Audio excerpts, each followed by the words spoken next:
What I love about watches, among many things, is that strapping one on your wrist transports you to whatever era that watch is from. So old sport, I'm coming to you from the 1920s, in the trophy room of a golf club in the suburbs of Washington, D.C.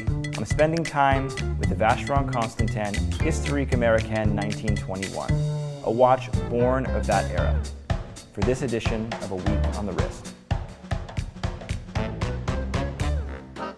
The explosion of city living, prohibition and parties, the 20s left the past behind in search of a bolder future. Wristwatch design represented a level of creativity unique to this era. Cushion cases, rectangular watches, and crazy dial typography were all the rage. And when people think about the American, they think of it more as a dress watch. In reality, it was popularized by a new class of automobile lovers who, so the legend goes, put this watch on behind the wheel. As Vacheron's heritage and style director Christian Salmani recently pointed out, the idea that Vacheron designed this as a driver's watch is no more than an urban myth. But that doesn't mean people couldn't use it as one. So how would a slanted dial aid you in the driver's seat? Well, let's take a look. Now, we wear our watches on the top of the wrist like this, and when you look at it, that slanted design becomes more exaggerated. But you have to remember, steering wheels in the 1920s were much larger, and so instead of driving at 10 and 2, they were driving more at 5 and 7. So if you were wearing your watch on the underside of your wrist, the 12 is at the exact top of the dial from that angle.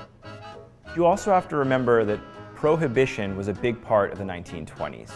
Alcohol went underground, but it was also never a bigger part of American culture. And I like to think of this watch in the context of the era that it was made, and that was 1921. And when you look at it, you can really see it. I mean, look at this watch. It's a little bit drunk.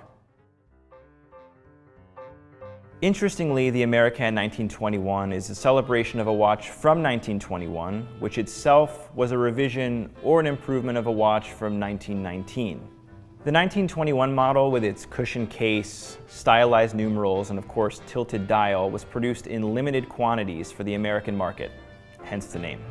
The 1919 model shared a similar function, but a decidedly different form to the 1921. It featured thick, blocky numerals with an equally imposing handset. The American, on the other hand, featured a more refined look, fit to party in a tux as much as it was for driving gloves behind the wheel. So 2021 marks the 100-year anniversary of the 1921 model, but it really represents a combination of the two. All the styling of the 1921, but the rightward lean of the 1919 model. Today we're looking at the white gold 36.5mm variant. It features all the traits of the historical model. You've got the cushion case, the white gold precious metal, crown at the top corner of the dial, the Breguet numerals in a lacquer finish, and the grain effect silver dial.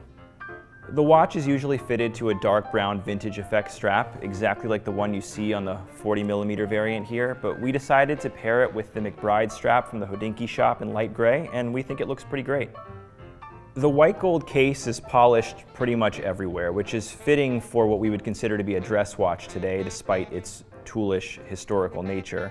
It's incredibly thin and has an exhibition case back where you can see the hand wound movement behind, and even the back of the case is equally polished.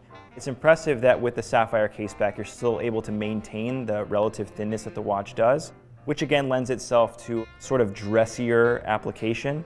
Because of the cushion-shaped casing, the 36.5mm sizing actually wears very nicely. It wears actually closer to a 38, and therefore the 40mm actually wears closer to a 42 as a result. That's part of the reason why I chose it. It has a sort of a modern sizing to it that probably would have worn pretty large back in 1921, but fits modern taste pretty well. But I'm going to be honest, I have a tea time to get to, so I'm going to strap this watch on. Now, I'm no Gatsby, so I'm going to put it on up here. In true Art Deco fashion, I'm going to break the rules. You buy and wear the Vacheron 1921 to feel, well, different. It has a transportive effect, almost like a time machine. Strapping it on is the horological equivalent of cosplay. You don't need to dress in a tuxedo with tails and a top hat, or pull a vintage 20s Rolls Royce out of a garage.